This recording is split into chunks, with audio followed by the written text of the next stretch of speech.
a new poem, or God, it's trying to be. This is called In God's Image, the Body Becomes.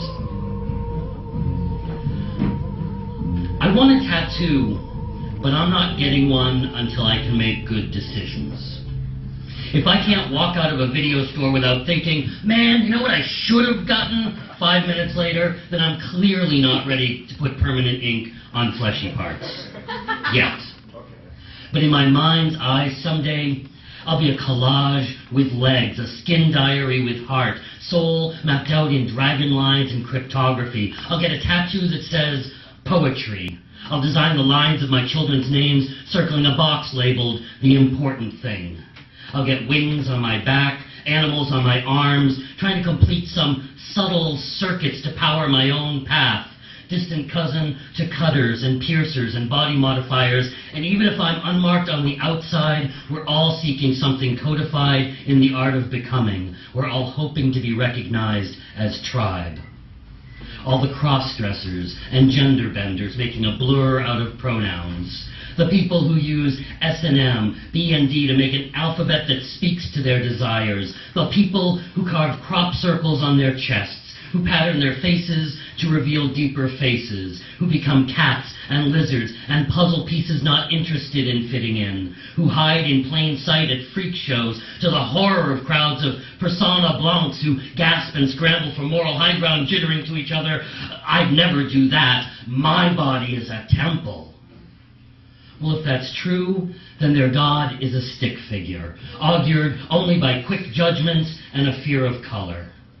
Pity them, their crude religion. Faith should be wildly creative, with as many names for God as there are options in a Googleplex box of crayons. I don't have a tattoo yet, but when I do, you can bet I'll be coloring outside the lines.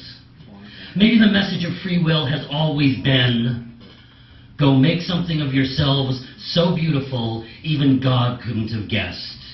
Whether you mark yourselves on the outside or not, our bodies are nothing but plain houses unless they are lived in from within.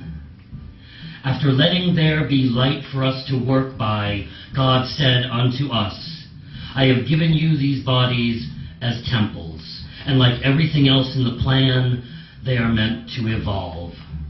I made you out of mortal clay for the same reason that I gave you hands. I made you in my image. Now I need you to tell me what you believe that really looks like.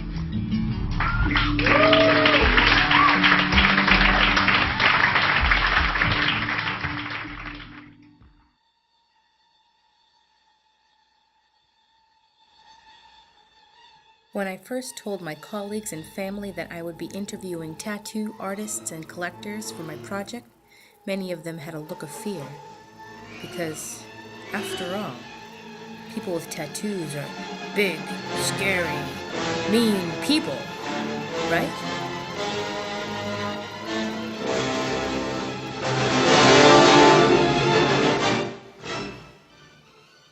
Tootsie Lee is not a scary person. Her latest tattoo is of a vignette from the 1940 Disney film Fantasia, specifically the segment Night on Bald Mountain, a showcase for artist and animator Bill Titla. She writes to me, I got my first tattoo of the Greek word agape.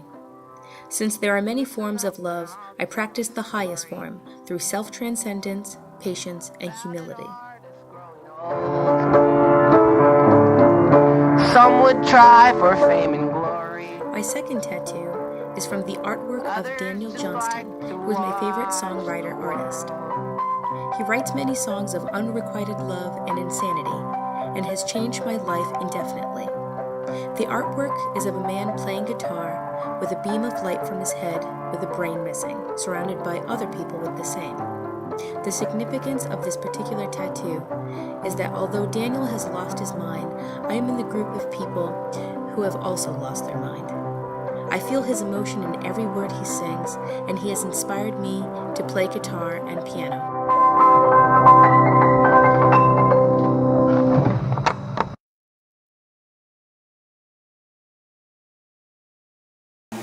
Name is Daniel Hole Brewer. I got my tattoo 1998. Lost my leg in a motorcycle accident. Picked up the nickname Gimp. And that's how it became. And a friend of mine drew it up. He said, I thought this would be a great tattoo for you now that you lost your leg. I'm like, that's awesome. I'll take it. And we did it. Not much more to tell. I mean, it was an easy pick. So. That's awesome. And I like to just say, I got the nice handicap logo, and everything. So I got great parking everywhere I go. There are some benefits of losing a leg. Cool. There's also some drawbacks. I have less space now to work on, of course. But I did lose a few tattoos on that leg, unfortunately, too, as well. But I gained another nice piece though with it. So. Nice. Other than that, not much more to say. How did you get your first tattoo? Illegally. Yeah. 17, wanted to get tattooed. Been interested in the tattoo piercing industry for years. And, found a shop that wouldn't card me and got my first tattoo. Sweet. And then from there on, it was history. Awesome. It just keeps going on and on. It's very addictive. Yeah, that's what I hear from everyone. It's very addictive. We know people may frown upon, people with tattoos, but it's no different than someone wearing a necklace. Yeah. It's adornment for your body. Right. It's adornment for our bodies. What is the piece that you're getting today? I'm getting the koi fish added to my lotus. Nice. And is there a specific story that goes with it, or reason? Well, actually, the koi fish and the lotus and the dragon are all part of a Japanese tradition in a folklore, which I love Asian art. I love stories. I love the meanings behind all of it. But I kind of put my own twist on it. Yeah. But basically, it's the completion of a journey, And it started with the lotus, which was basically my celebration of being a woman, to the koi fish, which for me it's the female koi fish with the lucky koi fish. And the story of my life, every time I have a goal, the lucky fish comes along and knocks me up and I don't reach my goal, but I still have fulfillment in my life because I have 5 beautiful children. So who's lucky? The koi fish and the yellow fish or the red fish? So that won the award for Best Medium Black and Gray? Honorable mention for Best Medium Black and Gray. Came in second place. That's awesome. So what's your name? Cliff. Cliff. And do you have any tattoos that maybe you have a story about or anything? Story about. This is my wife's picture. Anything else, or? No, I mean, what's that? Oh, these flowers here, the cherry blossoms, they match her. She's got the same cherry blossoms on her side that match up. We have all the same. We have all the same one. This one here is the same, and then she's got the same. This flower here, the lotus, also. Oh, that's awesome. Great. But Thank you. yeah, the person you want to talk to is Tom. Go ahead. So that one. This one was from a guy who got out of prison, needed a job, so I let him tattoo me Nice. so he can get a job. This one here was from a guy. This was when we were first learning how to tattoo. As you can see, that's nasty looking. This one here, this is all cover up. Yeah.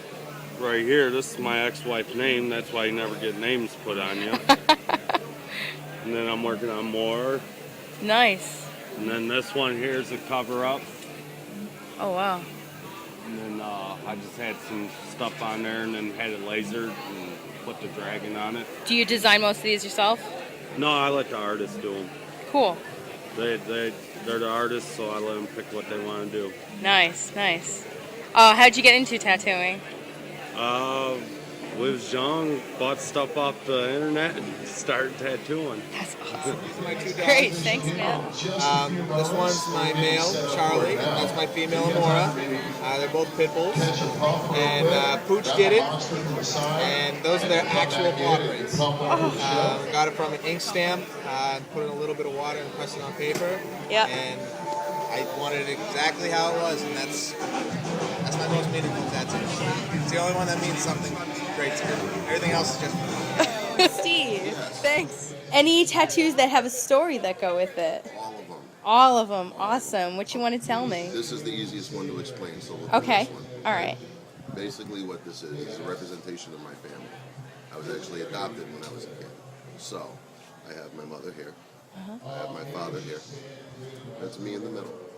So they're looking out for me on both sides. I got my hand above them, watching out for them at the same time. Yeah.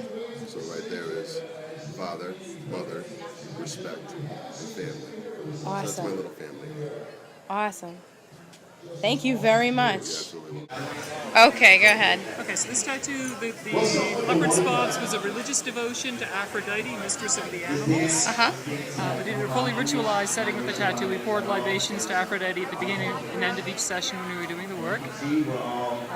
And then also, now that I have the spots and play roller derby, my roller derby name is Cat Almighty.